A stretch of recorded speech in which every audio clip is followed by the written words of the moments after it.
This is the best of VOCM Open Line with Brian Callahan. Without further ado, we're cooking here today. Lots of great calls. Let's go right to Steve Martin, the Executive Director of Recreation NL. You're on the air. Good morning, Brian. Good morning. How are you? I got to be honest. I've got Olivia Newton-John's "Let's Get Physical" in my head for some reason. I don't know what's going on. Well, first off, let's just start by saying what an amazing example of community with your last call there with the gentleman from Lower Island Cove. And that's essentially is a great segue to us with another positive story for you here this morning. Sure. Because June is known as Recreation Month. And, recreation is essentially community, and it's a time where we can celebrate the important role recreation is playing in building healthy, active, and connected communities in our province. As a matter of fact, I'm coming to you from Winnipeg this morning, attending the Canadian Parks and Recreation Association meetings where the whole country has come together and kind of just having a strategic discussion on how we work to advance recreation in our country. Yeah. It's also a time. Yeah, sorry, go ahead. I was just going to say, I'm just noticing of late the reemergence of the whole 1970s participation movement across the country, in the same vein. Yeah, absolutely. Movement, physical activity is certainly, we always say recreation is extremely broad. Yes. It can be classified as whatever makes you well. What is it you do? It could be playing cards. It could be involved with a committee that's fundraising for the betterment. And we see certainly in Newfoundland a lot of that with more rural communities, and the volunteer sector certainly has a large part of that.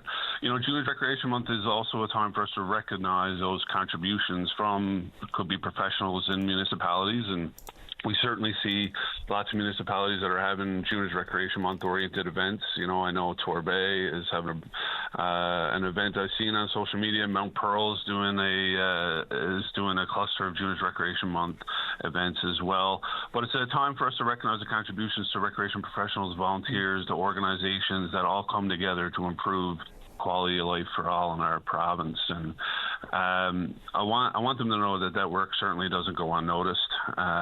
It's hard work when we're running events, dealing with public, working with our councils and trying to find the almighty dollar to be able to offer these recreational events in our province is certainly not cheap.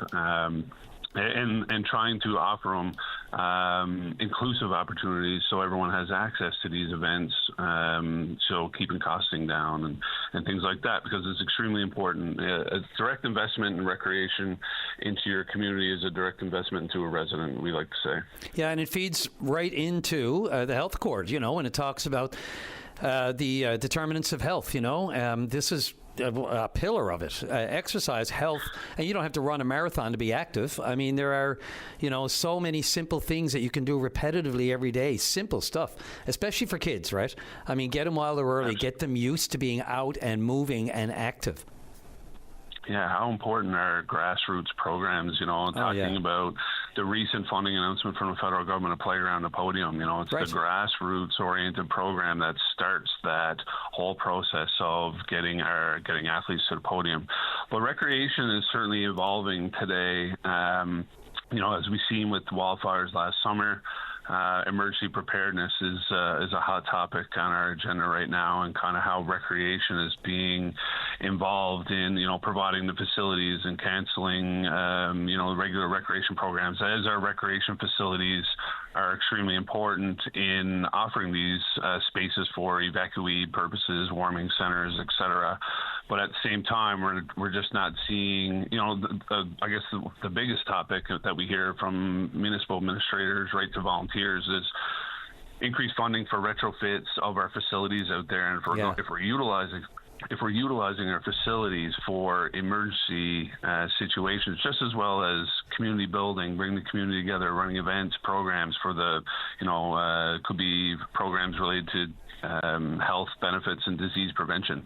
A lot of these buildings are 50 to 70 years old, and they're crumbling around us. And ultimately, Brian, we're relying on the volunteer population to fundraise to keep these facilities afloat.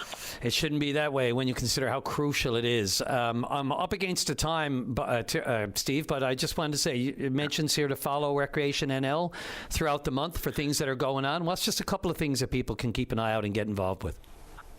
Well, I'd really point them to the municipalities, to your volunteer committees. Everyone knows the recreation champion in their town, and we're certainly working to highlight these people. So I would suggest you look to your community at what recreation opportunities are happening out there, and get involved. And certainly these professionals and volunteers are working hard to offer services for the general public. So certainly take the time during June and certainly all summer, and there's opportunities, no doubt, all year long to become involved in recreation.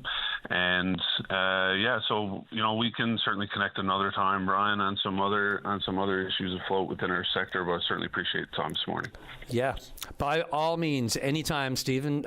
Sorry, I've got 3 Stevens in my head here this morning. It says Steve. Are you a PH or a VEN? I'm a PH. There you go. That's always important. I'm a PH to my mom, but I'm just a Steve to everybody else.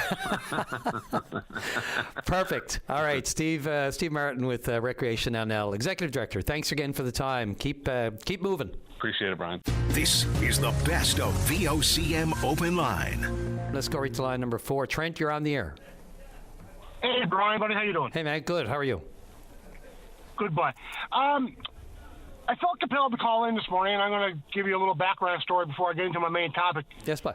Me and my wife and a couple of friends went down to New York a couple of years ago to come from away, and we met a lot of people in New York, and when they found out we're from Newfoundland, they kept saying how nice and how polite the people from Newfoundland and Labrador are. Like you would. And I thought we were, too, until today.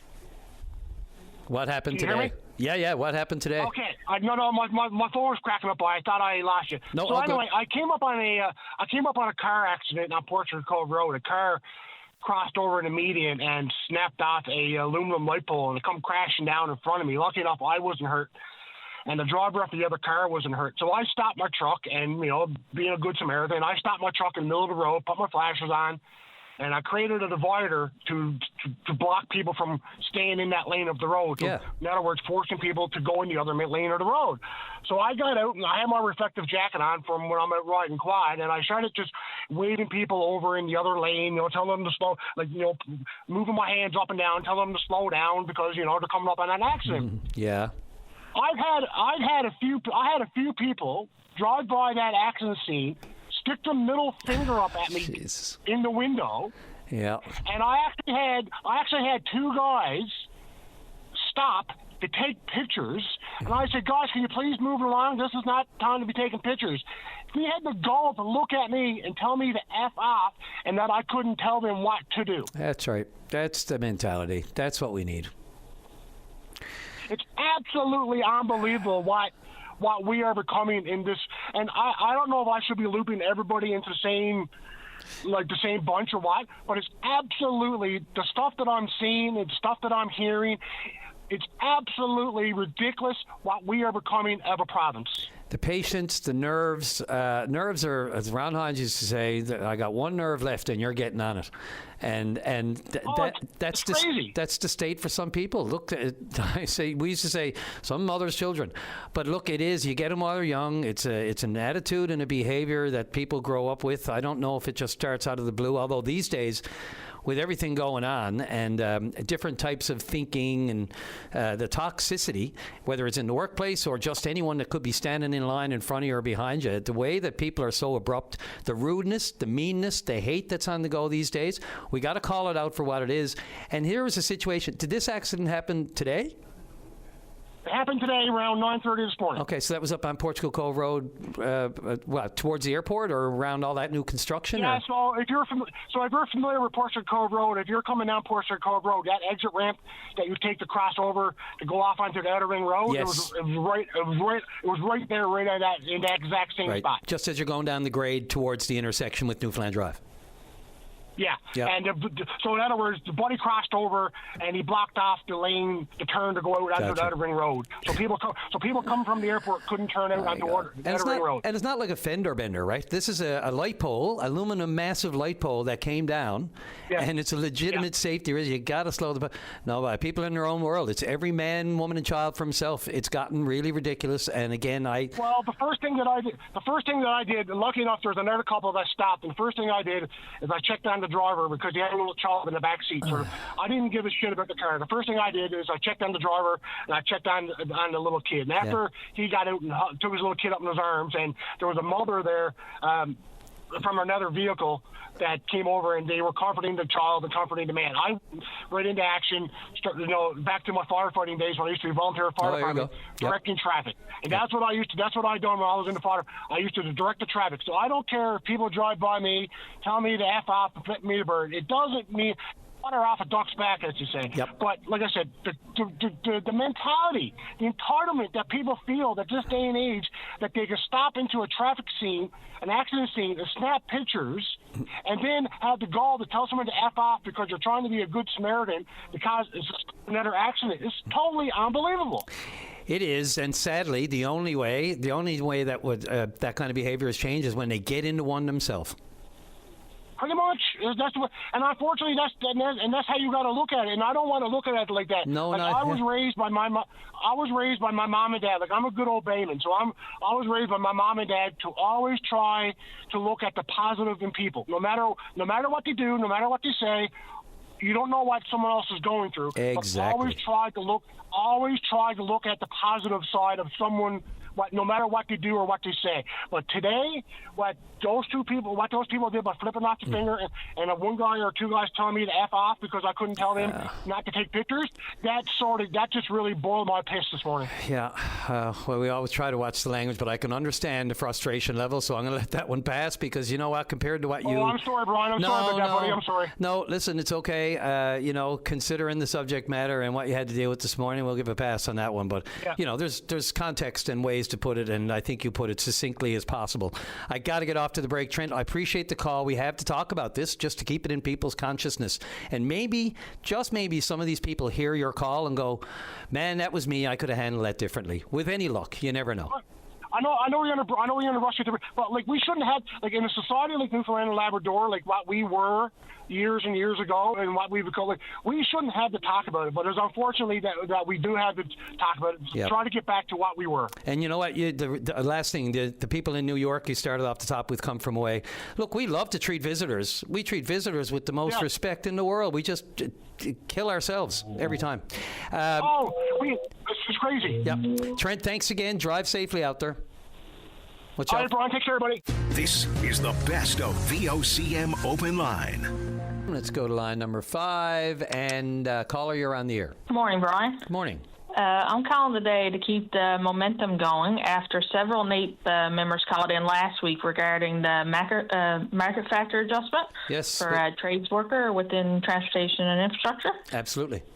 Keep her going. Yeah, so I have all the same issues and concerns as the previous callers. Yeah, do you want to just encapsulate just a little bit for those who are maybe just joining in on the topic? Yeah, so the biggest concern will be, number one, how the mechanics got the $24,000 and the operators got the $14,000, while the rest of us trades workers got left behind and received $0. Mm-hmm. So really, the market factor adjustment wasn't meant to be tossed at everyone across the board. Like in the MOU between NAPE and the government, it actually states at a particular geographic site, right? Mm-hmm. So the government gave this market factor adjustment to the mechanics, and NAPE sent us all a letter stating they would infer this and didn't support it. Then, meanwhile, like months later, NAPE agreed to put this raise on the paychecks, and now it's pinchable. And now what, sorry? And now it's like pinchable hours, right? Yes, pinchable, sorry. Yep. Yeah, I mean, go ahead. I don't want to interrupt, so go ahead. So, like, they really didn't think this one through and how it would affect the tradespeople who didn't receive it. As for giving it to the mechanics and operators because of job vacancies, it's almost impossible for other trades to have those high vacancies Like they only need one or two of us in each of in the area, where they need a lot more mechanics and operators, right? Yeah. Yeah, no, absolutely. And these issues, I can only ask the question again because I'm not in the shop, but I can, as I mentioned, I can only imagine, they may not have thought it through, as you said, but I'm sure they saw the storm that would come with this and the disparity in wages between people in the same shop and on a market adjustment. They had to know that this would be an issue, and I can't help but wonder what the communication has been from your union on this, who are the ones who have your back, right? Exactly, and I mean, doesn't mean that we are less entitled to this market factor. They need the welders to keep the trucks going and all other trades to keep the buildings running. For us now, our biggest issue is come voting time. This fall, Nate is going to come with us with an offer stating we should take it because it's the best we will get. And then the majority of the bargaining unit is mechanics and operators who just got $11 raise. Right, and this is the issue we spoke about the other day with a couple of other of the employees out there is the whole issue of numbers. As you just said, the majority are getting it and the minority are not. So the strength in numbers is just, someone will say, well, that's democracy. But look, you can't, the majority wins, exactly. I guess. Exactly. So they're most definitely going to say yes to whatever is brought forward. So again, we are left out, the rest of the trades workers. How have personal relationships suffered in all this? My morale is pretty low at these job sites here now, and frustrations is very, very high. And, for me, I'll wrap it up there now because I won't keep you too long, but in my 16 years of working as a trades worker, this is the worst I've seen it. And the first time seeing a different trade getting $11 more an hour than another trade. It's a lot. I'm not in the field. I don't do the work, so I'm not going to even judge, what the work is worth by one employee to the next. But what I do know is that this had to be seen as an issue, and it also other people have mentioned to me that this is, arguably and not arguably, but it is essential work that you're all doing, and everybody. It is, like I said. Yep. Like I said, it needs the welders to keep working on the trucks, and I mean the rest of our trades, we keep the buildings running. Yeah, and I mean you take one cog out of that, out of that wheel, and you're going to have a wobbly wheel, and arguably you're going to have things slip through the cracks. And look, it's a safety issue as well. So I'm kind of. I'd really love to hear again from the union on this, and just to find out, what kind of proactive nature or conversations were had before all of this sort of went to where it is right now, because that kind of disgruntlement and morale in that particular work realm is a very important thing. It leads to, and it flows right down to safety for all of us, whether it's on the roads or in buildings or wherever we go. That's 100% right, and like I said, is not good now with the people being frustrated, and the morale is just very, very low here now. Yep. Well, look, so I'm hoping that Nate can reach out to us and do something about this. And reach out to us too. I mean, you're the employees and you're in the union, so I mean, it should be automatic that you have access to your reps and that sort of thing, and shop stewards and all that. But, we'd love to hear from them here. And unfortunately, so far, the silence is a bit deafening. I don't know if that's just nobody wants to wade into it or there's something happening behind the scenes. I don't know. But exactly. And one more thing, if it is happening behind the scenes, why not let us know what they are fighting for us, the members? Right now, we don't know what they're fighting for. Let us know. Once again, openness, transparency, communication. Who would have thunk it? Exactly. Thanks for the call. You are indeed keeping the momentum, and we welcome others in the same boat with the same, issue. Not, don't say the same opinions, whatever, differing opinions. We welcome it all. Okay. All right. Thanks a lot, Brian. This is the best of VOCM Open Line. Let's go right to line number 4 and welcome Noel Patton, Registrar, CEO, College of Pharmacy of Newfoundland and Labrador. So, yeah, we're talking Pharmaceutical Services Act, and there was amendment to modernize same, and all in the interest, we could all appreciate this, of reducing red tape for prescribers, pharmacists, and this was passed in the House of Assembly yesterday. Your thoughts and where you understand this is going? I think a lot has to do into the realm of core care, does it not? Well, if it's helpful, Brian, I can provide, a high-level review of the changes that were made and how it relates to core care and other things. Sure, yes. So there were, some specific changes made to the tamper-resistant drug pad program section of the Pharmaceutical Services Act. There were several changes made to align with upcoming changes to the federal regulations for controlled substances, prescribing, and dispensing. And there was also some changes that enable electronic transmission of prescriptions through a secure channel directly from a prescriber to a pharmacy. With respect to the federal changes that are upcoming, back in 2020, around the time of the pandemic, Health Canada provided an exemption that allowed pharmacists to accept verbal prescriptions for controlled substances, as well as to transfer prescriptions for controlled substances from pharmacy to pharmacy when needed for patient care, as well as gave pharmacists the ability to extend prescriptions for controlled substances where needed. These changes are that exemption is being integrated into new regulations that come into effect October 1st federally. So there were some wording changes that were needed in the Pharmaceutical Services Act to enable those activities to continue after October. There was also a change made federally that in October, pharmacists would be able to do therapeutic substitutions for controlled substances if that's part of their scope of practice in their home province. Yeah, and look, this, affecting people, how it affects people directly. I mean, a lot of them, this goes back to the electronic health records and drug profiles. Is this, I guess it's all in an effort to make things more legitimate, safer, real, so people aren't abusing the system, whether it's, the pharmacist pads and that sort of thing. When we get into the technology, is there a risk, when you talk about, voice and voice prescriptions or voice getting something filled just through voice technology and all that sort of thing, the risks that come with that, with the advent of the technology that we're using now, especially through core care, do you have concerns on that front?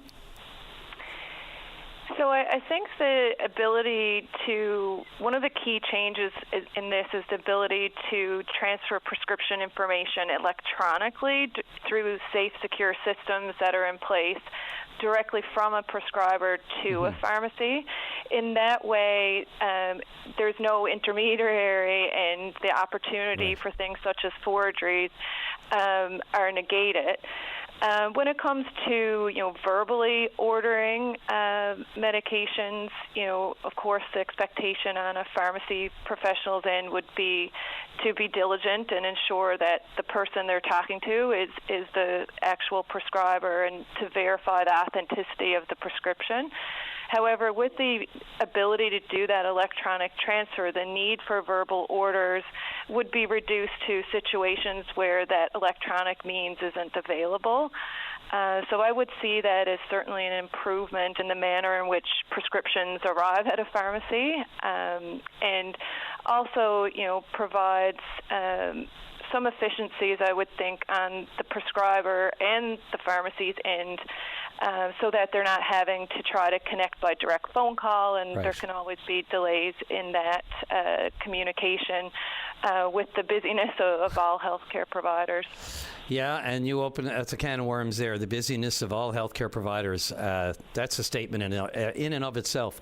The old tamper, I think there's a suggestion here of tamper-resistant pads, pharmacist pads to write out the prescription. Is that still required? So the tamper-resistant drug pads are provided to prescribers. Pharmacists themselves don't write prescriptions on the pads. They receive them from other prescribers. And right now, there's no change from when a prescription is physically provided to a patient. That program still remains in place. The program is about 20 years old and was put in place at a time where physical prescriptions were the primary way that a prescription was provided.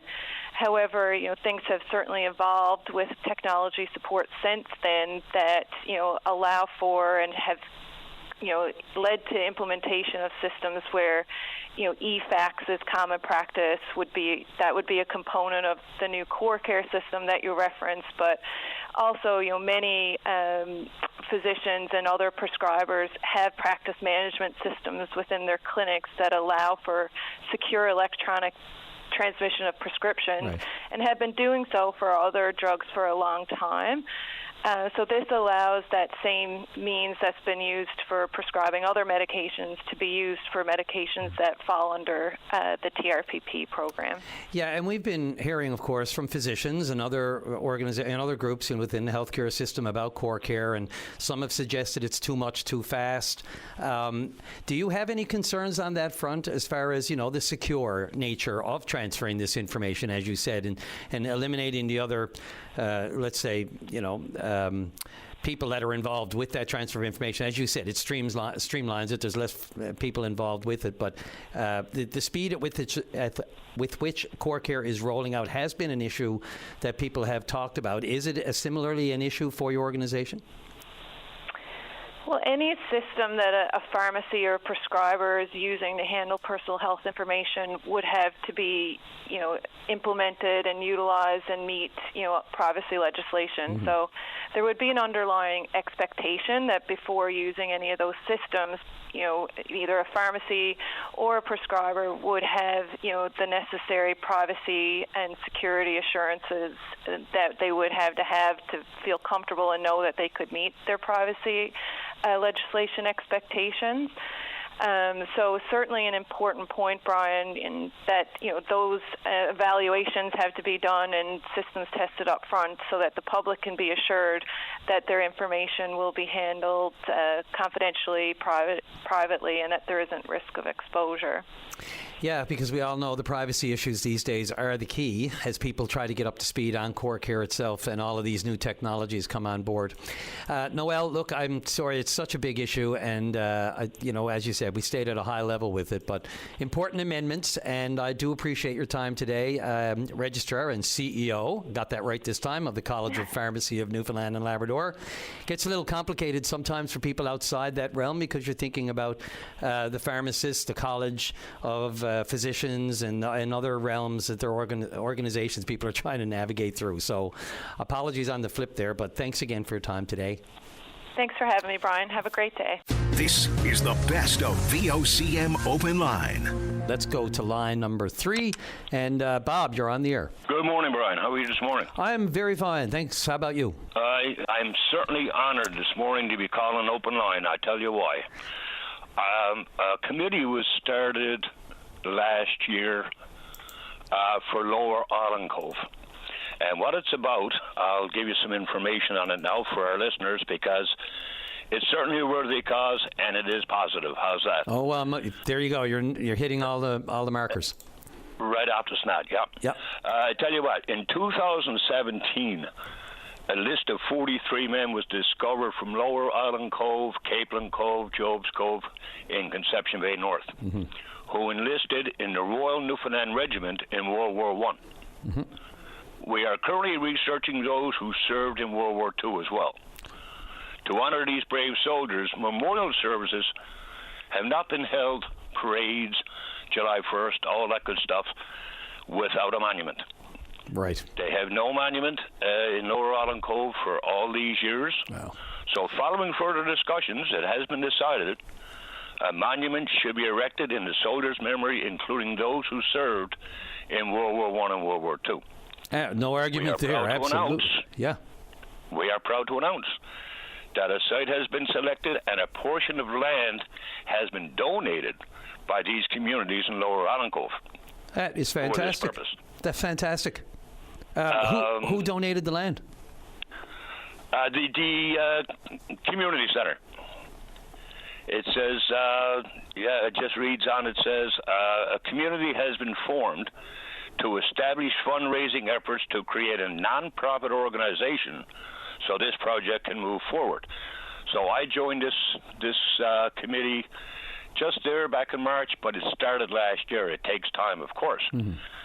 So we, with the memorial, we have a commemorative plaque listing all the names that will be installed in the community center. Okay? This is So great the monument news. itself has been thoughtfully designed to feature 4 to 6 veteran statuettes standing with the flags of Canada, Great Britain, and of course the Newfoundland flag, set against a field of poppies with commemorative wording. This monument will serve as a lasting tribute to soldiers past and present of all branches of our military in these communities who served and sacrificed for our freedom. So I wanted to get that out there today, buddy. Well, I'm really glad you did. This is near and dear to my heart. As a matter of fact, Bob, I will be in Beaumont Hamel a month from today. I was there 3 years ago. Anybody who didn't get there, we went to the war graves. We went to Beaumont Hamel itself, the actual battlefield, buddy. I'm not going to give it away for you, but if it's your first time there, you are going to have a trip of a lifetime. Yeah, I am. I shiver just at the thought of being there. My grandfather fought in the First World War with the Newfoundland Regiment. Blue Party, was he? He lost his arm. He and lost his arm, and we have some really incredible documents, including a letter from King George V himself thanking him for his service. Not a form letter. This is a piece of stationery from Buckingham Palace with the signature and reference to my grandfather. So this is going to be quite a moment. My daughter is actually going to be performing there with Shalloway. The Shalloway Youth Choir is going to Beaumont Hamel. Yes. And they will be on July 1st there. Of course, I'm going to be there the day before when they unveil the replica of the Danger Tree, which is going to be another incredible, which we just had here, the display of the tree at Memorial University about a few weeks ago. They unveiled the actual replica that will be unveiled at Beaumont Hamel. So I try not to even think. I'm trying not to even imagine how this is going to affect me. I just want it to happen in a moment. Absolutely.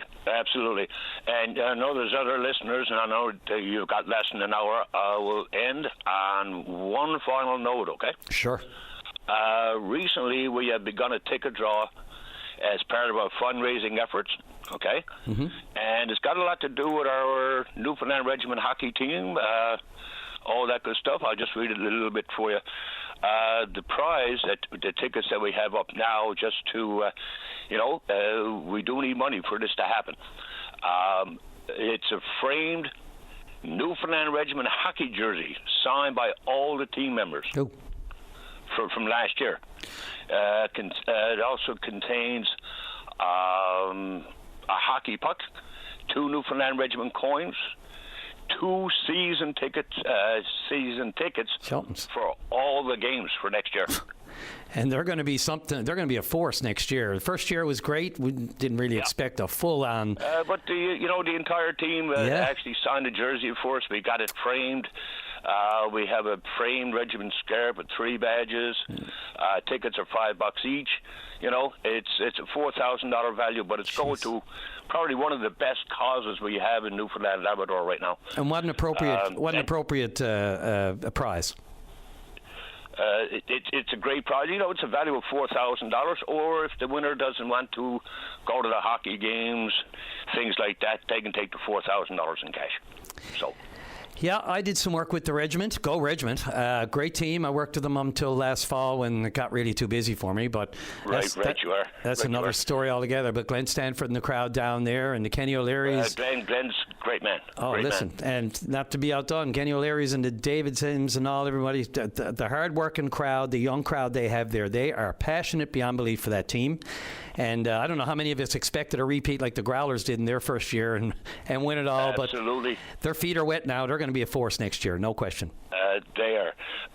Brian, and on that note, buddy, can I just give 2 contact numbers for this ticket draw? You absolutely can. Fire away. Okay. They can call Gord at 709-689-0353 or Ralph at 709-765-8036.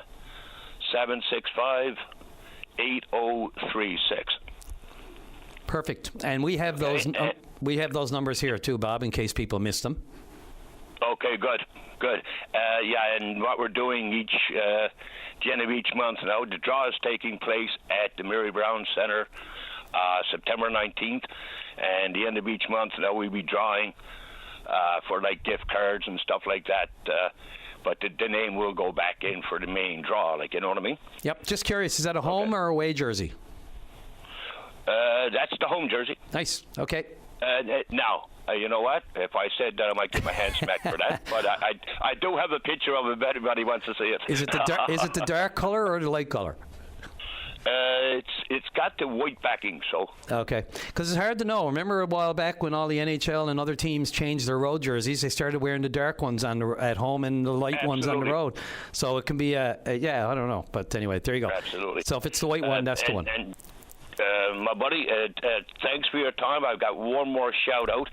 The lady who brought this to our attention when she found the list, her name is Judy Rogers. We want to thank her for bringing this to our attention, because no community should have fallen soldiers without a memorial.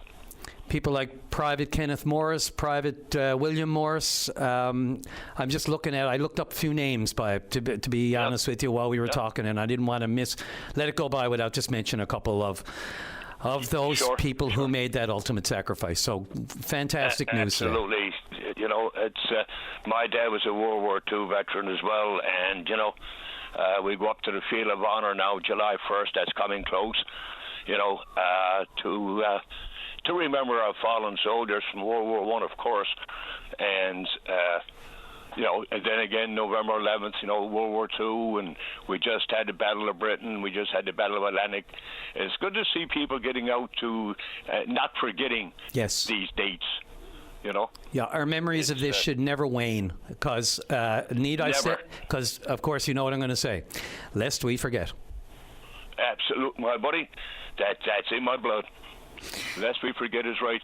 Listen, Brian, I do thank you, buddy, and you know, anybody wants to make a donation, any businesses, anybody wishing to purchase tickets, want more information, all that good stuff, you can call one of those two numbers that I give you. Will do. Thanks, Bob. And if and they can even call here to get your number if they need that information too. So we got. Indeed, they can. My number is there at the station when I called in. Yep. Fantastic. Thanks again, Bob, for this. Really appreciate it. Great. I do appreciate it, my friend. And on behalf of all of our soldiers, past and present, buddy, we thank VOCM so much. This is the best of VOCM Open Line. Let's go right to line number 2 real quick. Let's go to Eugene Nippard, and you're on line 2. Good morning, Eugene. Good morning, Brian. Good morning, and thank you to David and yourself and VOCM for getting me on. Absolutely. I haven't counted the number of times since my moose accident, but I'm sure we're up in the hundreds. Yeah, we've had lots of chats. Thank you. And we've had lots of chats over the past, Eugene, about, well, sadly, from the moment of the accident and then your advocacy from that day on.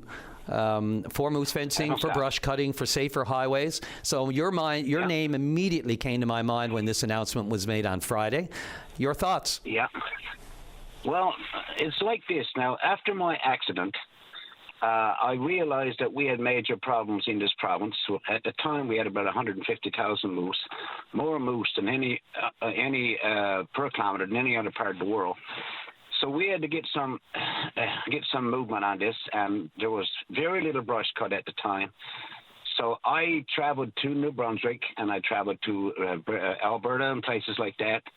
Got some ideas, so I had some knowledge when I formed the committee, what to talk about and what to try to get done. So the big thing was to try to get the brush cut if it was signage, brush cut. And then what they've been doing in other places is grubbing it off and seeding it. And then where necessary, and we know it's an expensive venture, that's like the fencing. It's an expensive venture, but it is necessary. We got to do it. We got to save lives and cut back on the crosses along our highways. So, so they've been putting in, like I said, cutting the brush, grassing, fencing. They've been also putting in underpasses and overpasses. Now, we all know that's all expensive ventures, but if it comes to that, we may have to do that because we're having a lot of accidents. We're having a lot of moose sightings,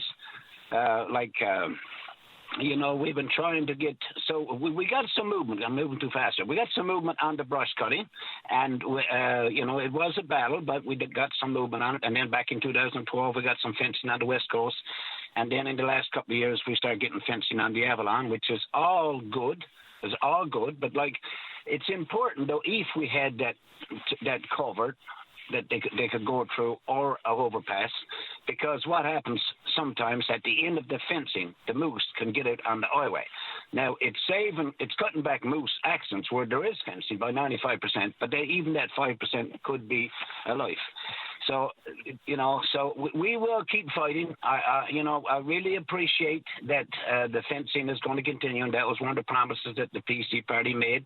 And we just got word from Minister Payton that, yes, they're going to continue with the moose fencing and the brush cutting. And I think he said 6.8 million cut out this year in the budget, and it's going to be something like 400 farmers of brush cutting. That's all wonderful news, because it do save lives. For example, Brian, I drove at a Grand Falls, Windsor. I'm in Lewisport now. And they just cut the brush between Bishop Falls intersection and Lewisport Junction. And I mean, it's unbelievable how it gives you visibility. We have had people killed in that area, 2 people that I know killed in that area, and it gives you visibility so you can see the moose before he's through your windshield, like it happened in my case. The other thing is, and thank you to the government and thank you to the press governments for getting brush cut, we really appreciate it, and we do believe it's saving lives. The other thing, Brian, is we got right now, I think, around 130,000 moose, so that's what they say, right? So we've been asking to issue more licenses. And we know that if you kill more moose, that we got less moose to travel on our highways or whatever.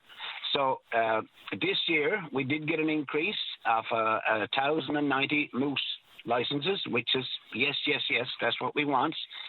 But we even needs more, because there's people waiting for a moose license for 3 years because they went for they went for either sex, and you'll end up with a bull only if you want it less than 3 years, say, for example. So like areas, and I know I'm prolonging this, but areas like, say, area 23, area central, the moose action is up 20%, and the license needs to be increased. I mean, anywhere where there's a lot of accidents, increase the licenses. Cut the brush. We'd love to see it seeded. We'd love to see underpasses and overpasses. Do whatever you got to do to cut down on the number of crosses, because it's really stressful. When you drive out that highway, you see all them crosses. A lot of them, Brian, are from deaths from moose accidents. Yep. And look, there, as you mentioned, Eugene, in your case, you didn't know what was going on until it was into your windshield. And I won't rehash all that, but I just can't imagine. I'm sure you relive that probably every day.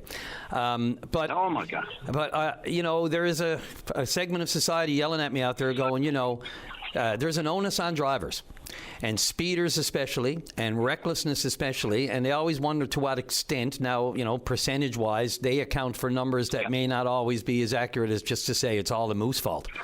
So, I just say this in the sense of it's good to remind ourselves of that, right? This isn't, there is a level of responsibility on drivers to be responsible drivers and be careful, especially in areas that, look, first of all, the speed limit. And that's not going to save you always, because as you said, as I, wanted to, the caveat being that sometimes you just don't have a chance, right? Even 90 or 100, you're not going to have a chance if the brush is against it, licking the sides of the road, and all of a sudden the last thing you see is the nose, right? Before you that's what happened in my accident. That was by Goobies. I was going east, going around the turn. I would see the Irving up ahead, and the brush was right next to the highway. I never had a chance. 500-pound cow right through my windshield. Yeah. So since then we've had it cut, and now it needs to be cut again. But at least we're saving some lives, and I'll keep plugging away at it, and anything I can do. And I'm out there, boys. If there's area where there's accidents, give me an email, EugeneNippard63 at Outlook.com, or message me, whatever, and I'll do whatever I can to save lives as long as I got a life. You got it, Eugene. Listen, and you are good for you. The work you've done with this is incredible. So, yeah, not to diminish that. Always trying to give that other side of people that are thinking those things. But look, your information is there. We have it, and anyone who wants to reach you, we can always connect them too. But I always appreciate your time, and thanks for doing this today. God bless, Brian. You got the job, buddy. Your dad would be proud of you. This is the best of VOCM Open Line. Move along here now with Jeff on line 3. Jeff, you're on the air. Hey, how are you doing? Pretty good for a Tuesday. The sun is out, man. I'm telling you, it does more for me than I could ever imagine right now after the last few days. I heard you guys were supposed to get like snow yesterday or something? There was some in the forecast. It didn't really materialize, but I guess you better mention it, because if it ever happens and they don't mention it, they're up the creek. You know what I mean? But yeah, well, I almost felt like fall here. Like I'm in Goose Bay, and like the wind yesterday. Yeah, it was chilly here too. Oh, yeah. Hopefully that's the end of it. Fingers crossed. Yes, hey. Yeah. Yeah. Yeah. No, but I wanted to talk about, like, last week we had up this way, another terrible thing happened, and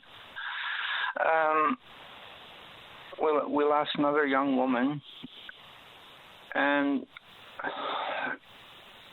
I couldn't help but think, like, how many times or how often, like, in small communities, like, we tend to see these things before they happen, or see them, like, you know what I mean, like can almost predict them.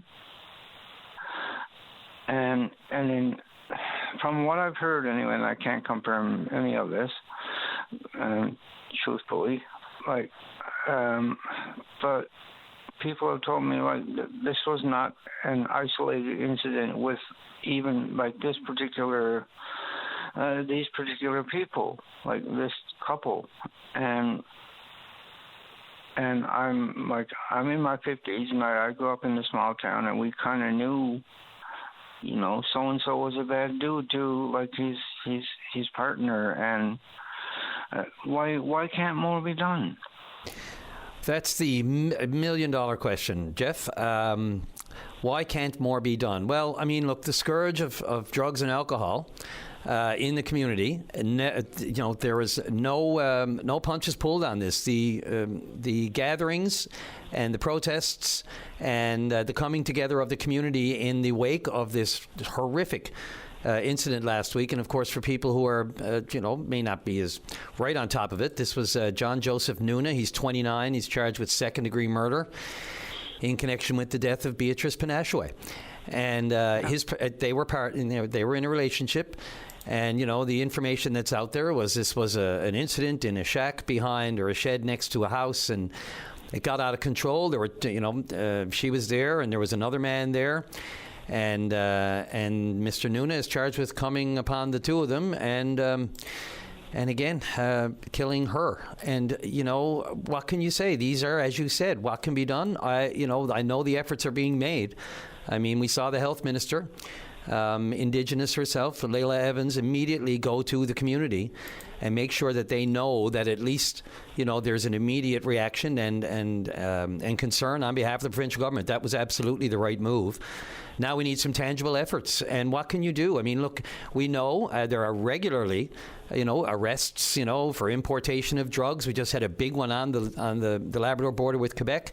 Just a load of drugs, illegal drugs, cocaine. You mentioned it. 2 men arrested bringing it across the border. So there's efforts there that could be stepped up. And I mean, Sheshe is not a metropolis. It's not a massively geographic city and town where there's nooks and crannies. Everybody knows who everyone is. Everybody knows who's pushing the drugs. Everybody knows the problem. And, these incidents occur. There's an outrage, and then it quiets down for a while, and then there's more outrage when another incident recurs. It's just a horrible cycle that we have. You're absolutely right to do something about. If you ask the community, stemming the drugs and alcohol are the first step. Well, I mean, I heard, like, Chief Hart, in an interview off of, like, I listen to CBC Labrador Morning each day, weekday, and also, like, the clips of the Minister Evans, who happens to be, actually, I'm from the same community as her. That's irrelevant, but I'm from what I heard each of them say, I'm actually, like, hopeful this time that something might be done. But I mean, what they were both said, what they had both said is, there can be times in Sheshe when someone will call the RCMP, and I'm not saying that lightly because I'm in the RCMP now, but to respond to an incident, and they might not respond for like up to 2 days. Yeah, now, I mean, the resources, that's another kettle of fish altogether, whether or not... There's not enough resources on the ground. That was the point I was trying to make, is that I'm sure, and I can almost say, I think with certainty, that in any given community, given the resources, there are people that will be like so ready to be put into action, you know. Mm-hmm. Look, as you just mentioned, Chief Innu First Nation Chief Eugene Hart was on multiple media talking about this and grieving, and he didn't single out RCMP resources, but he did say they need general resources to deal with drug and alcohol issues, whether or not that's just police, whether or not it's other community supports.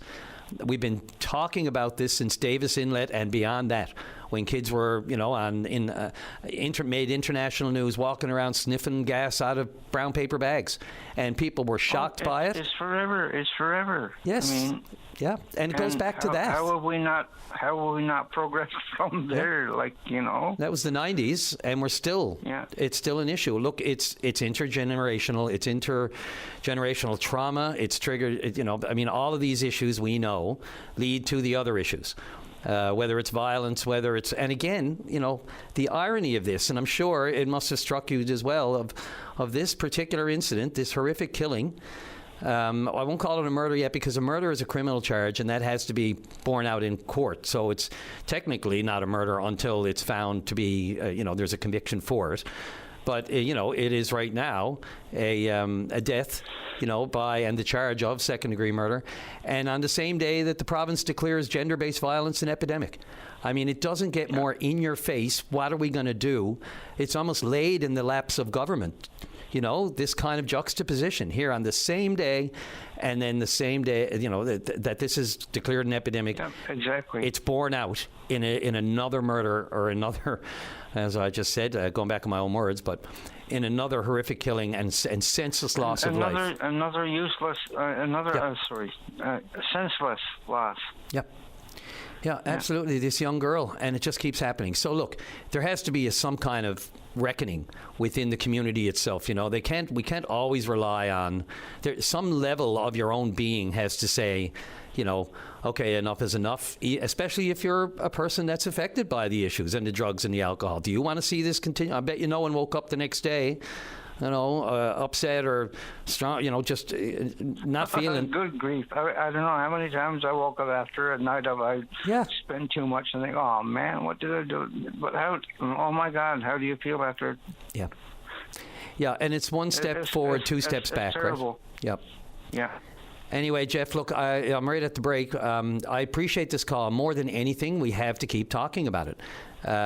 People listening to this, it stays in the consciousness to some extent, and hopefully it's not just another, as we said, senseless, with no progress to date. I don't know what else we can do there. But look, I appreciate the call. Thank you for hearing what I had to say. This is the best of VOCM Open Line with Brian Callahan. Welcome to the program. Tom Davis, Ward 4 Councillor in St. John's. You're on the air. Good morning, Brian. How's it going? Good. A couple of city things. Sure, bud. We had a little bit of incident down at the landfill where we had a bit of a fire. Yes, I saw that. Didn't seem to get out of control. That's good. No, that's right. However, we figure the cause is probably a battery inside some device, and we just wanted to get some word out there that all these things are now recyclable, and the city does have a residential drop-off. But I know a lot of people, there could be businesses with commercial stuff, and that is a different thing altogether. But the Electronic Products Recycling Association has expanded all the things that can now be recycled. And that's basically the concept where the people making stuff are responsible to see that it gets recycled. Right, it's a massive list, and you can get that from the city of St. John's, or you can just Google it. But it's incredible what can be recycled. So just asking people, please don't throw these devices, because lithium polymer batteries can be unstable. Did you say that was determined as the cause of that fire?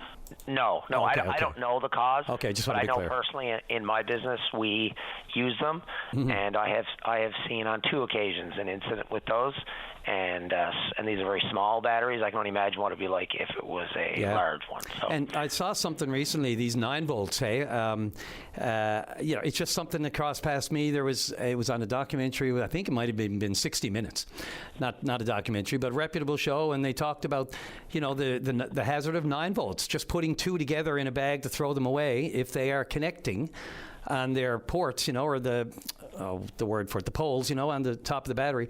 If they're terminals. The terminals, thank you. If they connect, if they're connecting for any amount of time, that can cause an instantaneous fire.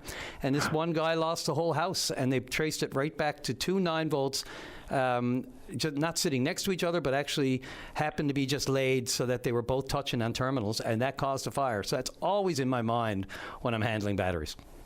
Thank you for sharing that, because that's a lot of things people would think about, especially when they go dispose them when they change them out of their smoke detectors. That's exactly what I was. Yeah, exactly when it happened for me when it came to my consciousness. Anyway, sorry. Continue. Great. So myself and a couple other councillors advocated to get more additional oversized waste appointments because they got filled up. I think we were just too good at getting the word out there. Yep. So starting June the 4th, people will be able to go on again and book more times, and there's more times for every garbage collection day. Good. As well as there's a couple of days that you can actually book no matter what. So it's through June 15th, June the 23rd will be the days people will be able to get it picked up. And again, starting June 4th. So encouraging residents, great time, get that stuff in your house or outside your house or even in your neighborhood dealt with. Just be great. We got to clean her up. Cool. And today, Committee of the Whole or Council? Council, public meeting. Okay. Listen, last thing, I've had a few emails wondering, why some councillors are virtual instead of in person. Sometimes it's like sickness, especially during COVID. Oh my God! I mean, it was just automatic, right? There was no one in the chambers. Other things, business. You're busy with your business. Travel, people attend by travel. But I honestly can't remember the last time you were in chambers, and I got a couple of emails wondering why not. Is there a mandated amount of times you have to be there, or that you have to attend in person?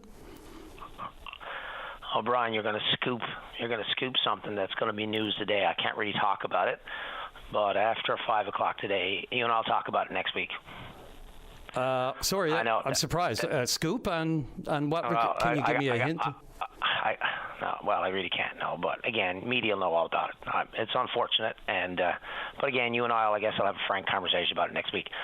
I do want to just pop over. I don't know about it. You say media knows about it. I don't know about it personally. No. I got a few emails just generally asking why some councillors, and they mentioned you as well, haven't been or aren't regularly in the actual chamber. That's just a straight up question. So, yeah.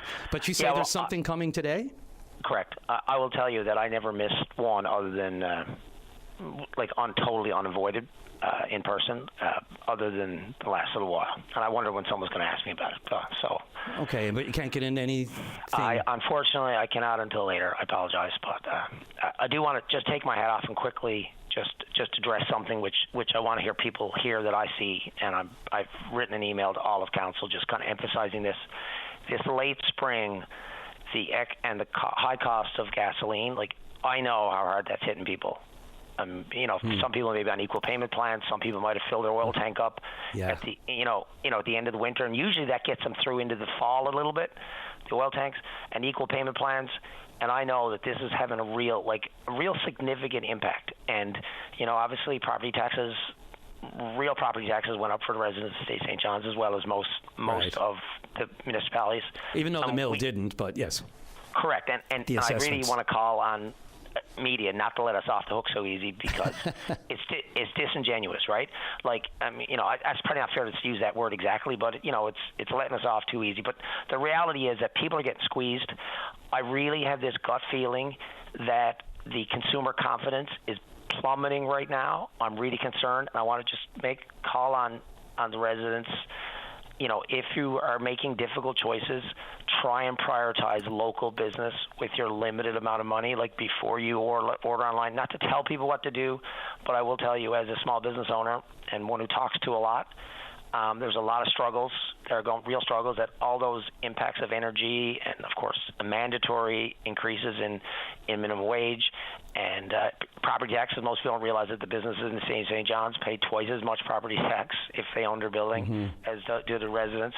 And so, like, all these things trickle down that we're all struggling. But if just call on residents, if they like, first of all, as a counselor, as a fellow Newfoundlander Labradorian, like, I see you guys, I see everybody. I know that, like, realistically, people are probably spending between $400 and $1,000 more in gasoline. I know they're probably spending at the least $200 or $300 to up to $1,000 more on energy costs. Like, people don't have that. I mean, okay, lots of people have that capacity, but I tell you what, you only got to go one layer out to either your children, to your grandchildren, to your friends of your children, to your brothers, your sisters, to your parents. Like, I tell you what, within your circle, you do not have to go very far out to see this really impacting people, like, directly financially, indirectly mentally, and we have to find a way to navigate through these difficult times. It's not an easy time to be in leadership, but I know that's what people elect us for. But I will tell you that I see people, I hear people, and I'm doing what I can down there. I really am. And you said, enforcing for the media not to let council off the hook. Okay, I'm just going to ask you one more time. Will you still be a councillor after today? Yes. Okay, thanks. I'll take that, and we'll look forward to, we'll learn later what it is that you were referring to later on today, I guess. Okay. Take care, everyone. This is the best of VOCM Open Line. Let's go right to line number one, and Chris Hollett, you're on the air. Hey, Brian, how you doing today? Good. I think I said, may have sounded like Hollett, but it's Howlett, of course. I have too many Hollets in my life. Yeah, so... There you go. Never too many Hollets. Oh, my God, yeah. Chris, so... it's all bad enough. You're with the ferry, that committee that was formed to lobby the feds and others. Yes, yeah. Yeah, the coalition of businesses and organizations, Board of Trade and on and on. I was at that news conference at the Alt Hotel that day. And now there's all kinds of talk about, like we needed anything else. I mean, the focus had been primarily on the capacity issues, of course. And, with the reservations already solidly blocked up and the issues that are coming with Marine Atlantic. And now, lo and behold, on the horizon, we could have some labor strife. I saw your letter, but there seems to be a bit of a cross line here. So what's going on? They have an application before the Canada Relations Board, Labor Relations Board, and this is about essential workers. Maybe you can tell me what your understanding is of what they're asking for. So I guess what happened in 2004, the service was deemed essential. And, of course, if they were to go on strike, that, certain workers would not be able to strike and not be able to have a stoppage of work. So I think in 2008 it was challenged again, according to what I read over the weekend. And, of course, you've seen those documents and you're reading what Lloyd is above my pay grade, let's put it that way. But then, of course, now I guess they're trying to go back to trying to get it deemed non-essential again, so that if they do come up to strike in July, it would be, they'd have a great bargaining chip, there's no doubt about that. And so if that was to happen, from what we're reading and what I'm hearing, is that they could actually cut the service by 85%, which could mean 3 sailings a week. So we're into a 30-plus sailing a week there now, and we can't cut it. So can you imagine what would go back at 3 sailings a week? I mean, you heard this morning, a lot of your stuff on the radio this morning had to do with food security, and I was out last night and listened to MP Champagne talk about food security, and as a big deal, food security, and here we are now going to even look at the decrease in sailings. It doesn't make a whole lot of sense, does it? No, it doesn't. It just seems like I won't say brilliant, pretty no-brainer move by the union right now at this time as we're heading into the high season for tourism. Talk about leverage. Sorry, go ahead. No, what a poker chip to have. You know what I mean? It's a great one. But it seems, people must say, this just is not good for anybody. Whether or not the union has the right to fight for this and that sort of thing, people will say, but, the bigger picture here is what we need to keep our eye on. And that hurts everyone if that service and that capacity is reduced any more than it already is. Well, we're all busy enough, Brian, too. You know what I mean? And for us now to try to become an intervener in this or do that, to try to make sure that our supply chain doesn't stop, and that you go to the grocery store and you get the fresh fruits and vegetables that are there for you. I mean, anything that's live and live traffic coming to Newfoundland. I mean, that's the stuff that we eat every day, and that's the stuff that you need every day, and that's your Amazon or your this or your that. I mean, yes, there's other providers that come to and from Newfoundland, but they wouldn't be able to keep us alive for 3 or 4 days. You know what I mean? There's your canned goods and your dry goods and stuff like that comes, and very little fresh fruit or fresh vegetables or stuff that we need every day, or fresh meats and stuff like that. So I mean, this is a big deal, and we have like I said, the finance minister's in town today, and then of course I think the union head with Unifor is at the offshore conference today as well as a guest speaker. So it's a pretty good day to try to get some answers to what's going on here. Yeah, and of course, while the talks are going on, and while there's talks have broken down, I should say, while this application goes before Canada Industrial Relations Board, and I mean, we're talking chief stewards, like pursers, senior. Well, you're talking cooks. You're talking stuff like the vessel's not going to be able to move. I mean, yes, in COVID they go back to that we did it. We ate sandwiches. We did this. You know what I mean? But again, we can't operate without that. You know what I mean? No, it's deckhands, life raft maintainers, engine room people. The whole raft. So it would throw a massive wrench into that service at a time when it just boggles the mind that this can happen at this particular time. But again, unions have this option. And the pressure is on. What kind of communication are you having with Marine Atlantic on this? Just are you having any communication to see what the urgency is? I mean, no, not a great deal. Of course, we've been asking questions, but it was a pretty weird manner that no one really wants to speak on it either, right? But we're finding out what's going on. We got the paperwork from the lawyer and stuff, and we sort of got to do our own due diligence on this and try to figure out, navigate a way to get through it. And of course, I'm not against unions. No one's against the union. We're not against that. But we also got to be, the people in Newfoundland got to be able to survive. You know what I mean? Yeah, and we look across the country about the impression now and the push on for cooperation across what would have been traditional, argumentative lines, shall we say, or adversaries. The pressure is on, given the economy and given all the pressures we face south of the border and elsewhere, to cooperate, find a way to cooperate. Strikes to me still seem a little antiquated when it comes to what we all lose. We all lose here. And Brian, we can't shut down a highway.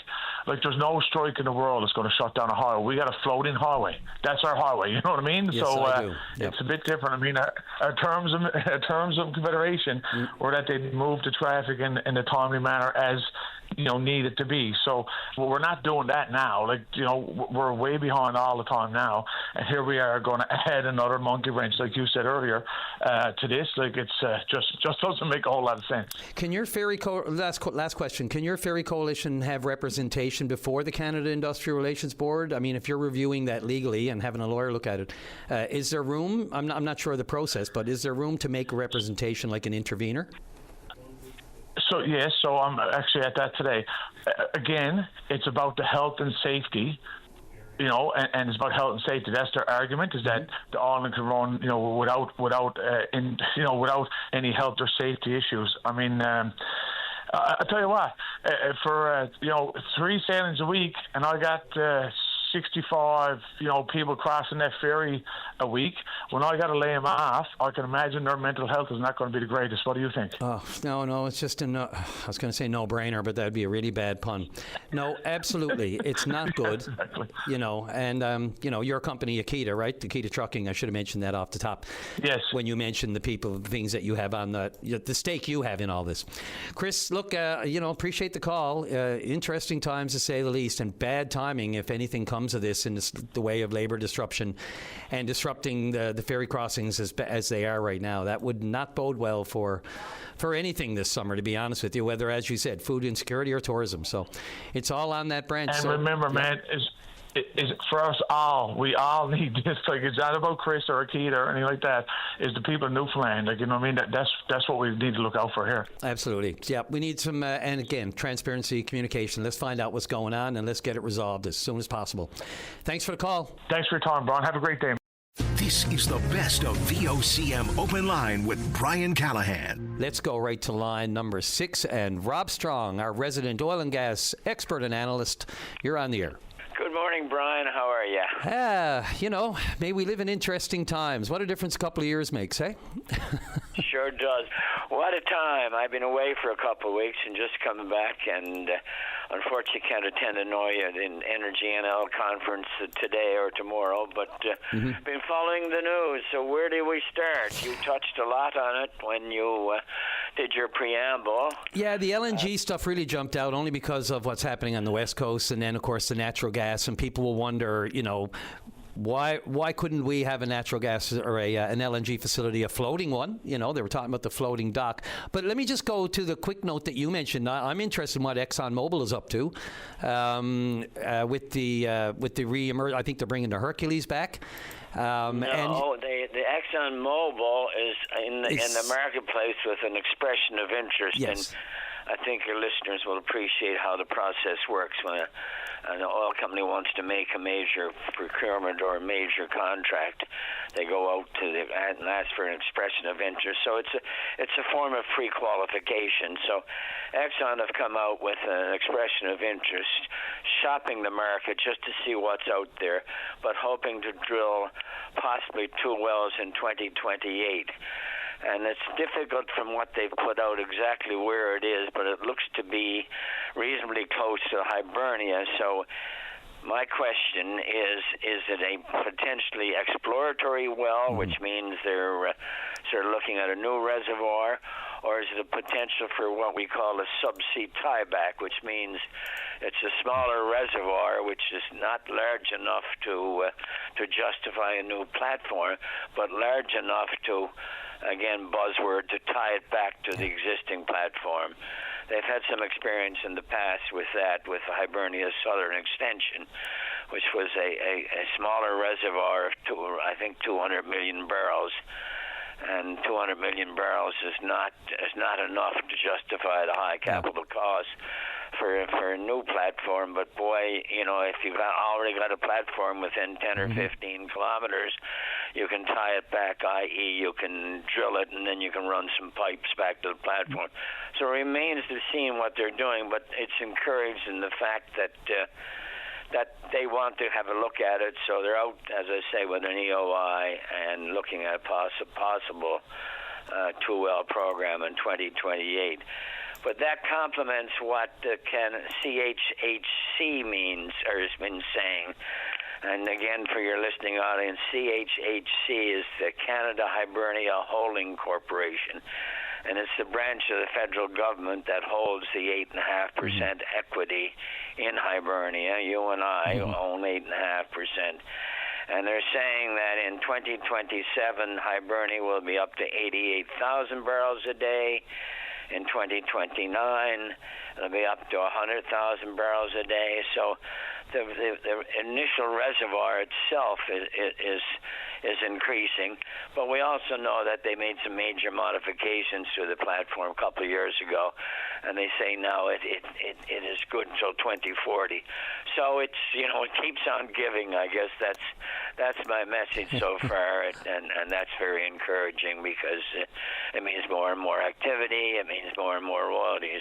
And if this new well that they're hoping to, the new 2 wells wells they're hoping to drill in 2028 produce even more oil. That's great for us all. So there you go. And speaking of rigs, you mentioned the Hercules.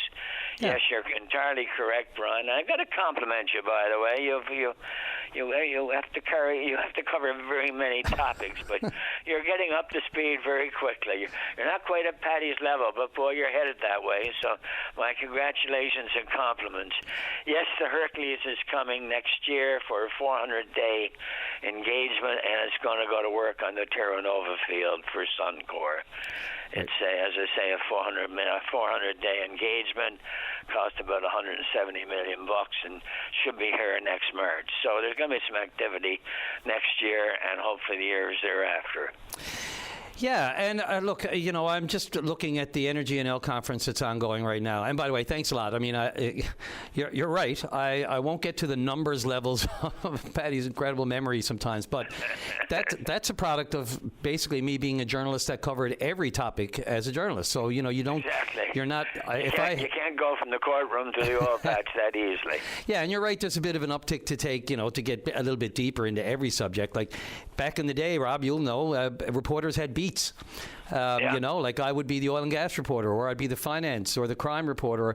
These days, there is no such thing, given the way newsrooms have changed, and you're basically covering anything from every day. So you don't have the same kind of time to be that expert on that subject as a journalist. I mean, you can dig into the big ones, but yeah, so it's all encompassing, different than it used to be. But look, the LNG, the natural gas announcement yesterday, there's so much on that bone that I'd like to ask. But what was your initial impression? Is this a direct result of the current situation, as Francois-Philippe Champagne, the finance minister, said in our studio here this morning with your VOCM mornings, directly tying it to the current, what do we want to call it, dysfunction around the world, all the different aspects? I think it's a variety of things. Not the least is the change in attitude in the federal government. Now that Trudeau is gone, and in particular Stephen Guilbeault, as you know, was resigned from cabinet just yesterday or the day before. So there's a new attitude towards offshore development and resource development generally, whether it's hydro or critical minerals or wind or, in this case, natural gas. So the document that Lloyd Parrott and his department produced yesterday is a brilliant piece of work. If I spent about 3 hours yesterday going through all the nitty-gritty details, and I'm not a reservoir engineer, but the amount of detail on all the wells that they have evaluated was phenomenal. So it's certainly showing a large uptake in the potential for gas. I think the figure was we're up to about 27 trillion cubic feet, which is a lot of gas. I think the big challenge, there's some challenges obviously associated with that. One is, of course, the ongoing desire to develop a royalty regime. Right. That's critical. Before an oil company wants to come and drill, oil and gas company wants to come and drill in any jurisdiction, they want to know what the rules of the game are. So that has to be completed as soon as possible.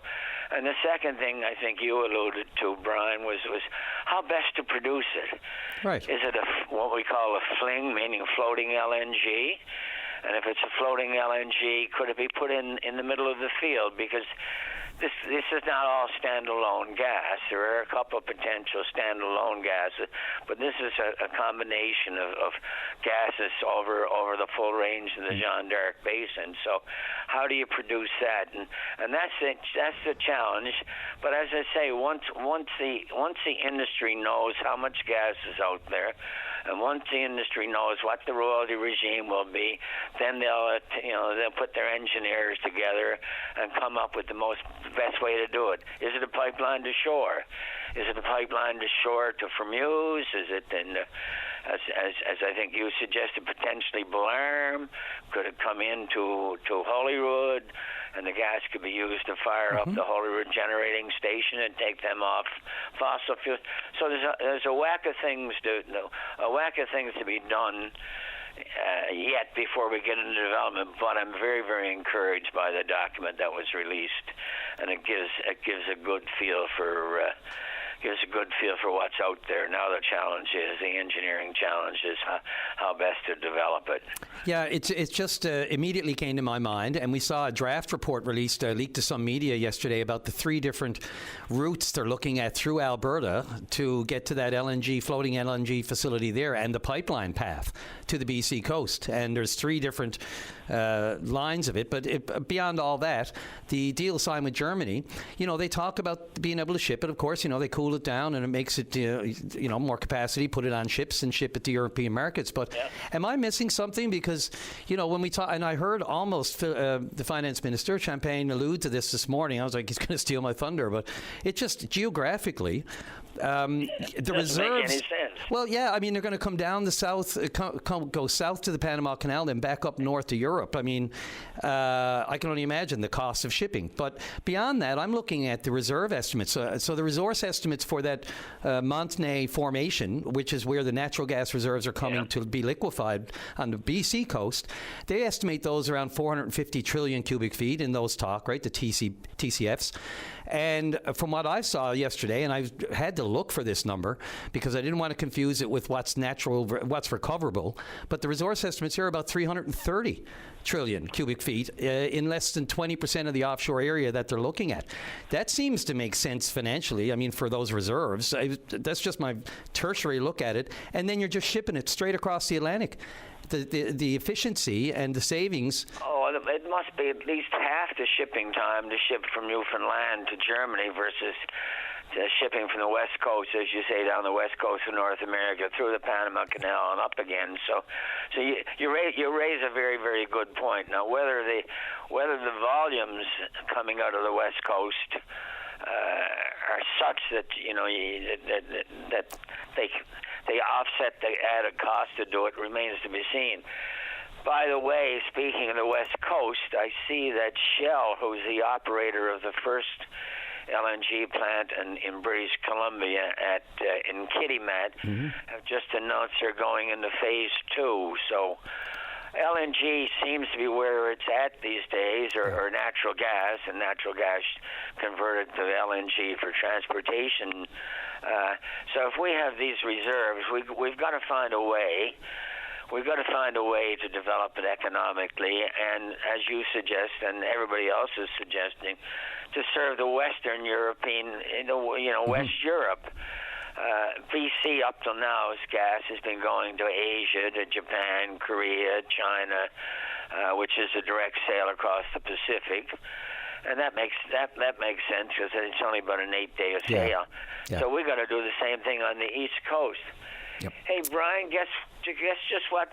Look at just what popped up on my screen. Breaking news, and I quote: "The floating production, storage, and offloading vessel at the heart of Equinor's challenging Beta Nord project in eastern Canada could potentially handle 175,000 barrels per day, 10% more than its current nameplate capacity, according to a mammoth field development plan filed with the regulator." Well, Rob, I expect already we're up to 100. Already we're up another 10%. Yep, and I'd say a lot more of these announcements are coming during the Energy NL conference this week. Rob, look, I didn't want to cut off too soon because we talk so rarely, and it's such a big week in oil and gas and in energy. So look, I'm well past the break and I'm in trouble. But look, I appreciate always you making time for the program. There's lots of other things going on in the world besides oil and gas, so I fully appreciate what you're saying. Have a great day. This is the best of VOCM Open Line. Let's go right to line number 1, and the mayor of Placentia, Jamie Neville, you're on the air. Good morning, Brian. How are you? I'm pretty good, although I'm sure there's a bit of trepidation on your end with what's going on with Marine Atlantic, just a little bit, hey? Yes, and I hate to call in on a morning where you're trying all good news. No, there's reality sometimes we got to talk about it, but I appreciate the sentiment. Yes. Well, I'll start off with the good news that we heard last week. Okay. We met with Marine Atlantic last week, and they were out and met with the community leaders in our community and tourism, stuff like that. But the positivity Marine Atlantic had last week, we were even talking like maybe next year having in Argentia 6 days a week service. It's that much of an impact now with travel.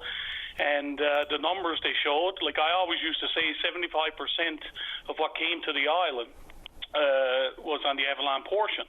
They come back with the numbers now, 91% is what's traveling to the island through Argentia and stuff like that. But anyway, that's the positive. That was like unreal last week. We had a great week, but then all of a sudden this was thrown on our lap yesterday. Yeah, and this about being the union negotiations and the possibility now of terminating the Argentia service and 3 days a week running in Port aux Basques. Right. I don't even know how this even became a discussion. You know as well as I do, it's the lifeline, the link to Canada, and it's the life and safety issues for everything in our province.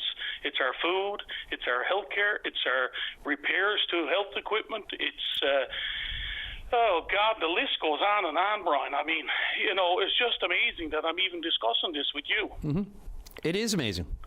And you know that everyone is kind of clammed up here now. I know we had requests into Unifor, the Union with Marine Atlantic. This is on the other on the dispute, the potential labor action, and I received a statement from Marine Atlantic. And they're also, you know, they won't do interviews right now, but they're just recognizing the fact that, and stating it again, that it's always been deemed an essential service to the health and safety of the public of Newfoundland and Labrador, should never be reduced or cut or during a strike or a lockout. They're just restating the obvious, right? But to see this, to see this coming at this point in time right now. I mean, look, unions have the right to strike, but boy, oh boy, would this ever put a wrench into a lot of people's summers and a lot of towns. Oh my God, especially yours. Yeah, well, I mean, the thing is more than Argentia. I mean, yes, it's going to have an impact on us here. I mean, like, you know, the numbers are unreal. Last year, this year, it's with everything going on in the U.S., people doing more travel here and stuff like that. But that aspect of it, like someone said, I mean, okay, well, tourism and all that, they said to me, like, it's that's not essential. Health and safety is essential. But you know what? It is. Everything is essential coming across this island. I mean, that's livelihoods. That's how people live they make 2 months out of the year, getting the Airbnbs and bed and breakfasts and hotels and travel and. I mean, the impact of that alone, and that's not what even I want to discuss, that's just that aspect of it. Yeah. The fact is that we have people that travel across the island to repair health care at the hospitals that we have, specialize in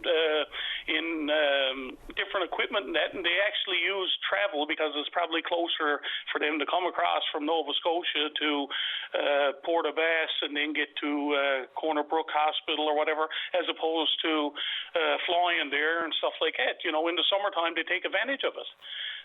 We have trucks and transportation on the other side bringing over medical equipment for all our hospitals and outport communities and dentists and doctors and drugstores and medication. Everything is a link to that. I mean, it's just unbelievable how they could even discuss that and say it's not essential. Yeah, when we're on this island. And even in Argentia, just to throw a loop into it, back in... you can remember back in 2022 with Tropical Storm Fiona, the island washed out the road. So they utilized Argentia, even though it was off-season, and Argentia was utilized to get things into Newfoundland, sorry. So that's why, I mean, both those situations are essential. I know in the terms of Confederation, they look at Port aux Basques, but I mean, in the summertime, you got to look at health and safety too. I mean, if 91% of tourists and travelers are coming to the island on this side, it frees up stuff in the summertime because they're so busy on the other side. It actually coincides with each one of us. And the other thing too is that, like you take, for example, a lot of people traveling, they'll leave and they'll come into Argentia because it's a more comfortable route for like seniors, elderly, disabled people, and they come off. They just got a short trip to go wherever they're traveling to. Brian, listen, we could go on all day on the implications of what this is going to cause. Jamie, or Mayor Neville, like sadly we need to repeat this, but it's right in front of us every day. The importance of that link. You know, it's arguably the most important topic that should always be on the top of our minds, because we can't get in, can't get out, can't get stuff in, can't get out. it's the basic of all basics, and it's really unfortunate that this is happening right now. I'm not going to pretend I know all the issues on both sides of it. We generally know what we don't want to happen. I do know that conciliation, I think, expires Monday coming, and then there's like a 20-day or 21-day cooling off period before there could be a possible strike or lockout. So only because I'm right up to the clock, let's hope that cooler heads prevail between now and then, speaking of cooling off periods. Yes, and once again, thank you for the time, and I'm the same way. The council here just implemented, we're going to be speaking to the demographics and the impact it's going to have to their committee.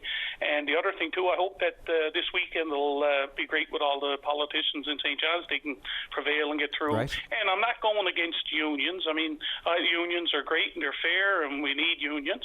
And the other thing too is I just hope and pray that they can realise what impact this would have to Newfoundland. The link to Canada through Marine Atlantic is, if not more, essential than oil and gas and all the other Absolutely. things that we're creating revenue for this province. Yep. It's essential for us to live.